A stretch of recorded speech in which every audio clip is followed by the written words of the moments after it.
Hello bachelor sisters, మీకు అందరికీ ఒకటి చెప్పనా? అందరికీ బెస్ట్ ఫ్రెండ్ ఎవరు ఉంటారో తెలుసా? హాస్టల్లో ఉండే వాళ్ళకి ఎక్కువ టమాటా బజ్జీ ఉంటుందన్నమాట. ఎందుకు అనుకుంటున్నారా? టమాటా ఎర్రగడ్డ ఉంటే చాలు, ఇంకేం వెజిటేబుల్స్ ఏమీ కొనబడలేదు.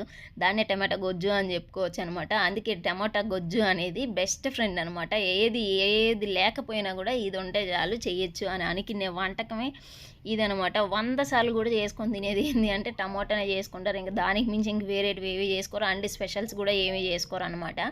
100 సార్లు కాదు, 1,00,000 సార్లు అయినా చేసుకునేది టమాటానే ఎక్కువ కర్రీస్లో ఉంటుందన్నమాట. పీజీల్లో ఉండేవాళ్ళు, హాస్టల్లో ఉండేవాళ్ళు మోస్ట్లీ టమోటానే ఎక్కువ ఉంటుంది. దీనికి మాకైతే చాలా బంధం ఉంటుంది అబ్బా. మీరేమో తెలియదు కానీ, మీరు చేసుకోరు నాకు తెలియదు కానీ మా వంటల్లో మాత్రం ఎక్కువ నెంబర్ ఆఫ్ టైమ్స్ అయితే మాకైతే టమాటా గొజ్జే ఉంటుంది. ఇంకా దానికి మించి వేరే ఐటమ్స్ ఏమీ ఉండవు అనమాట.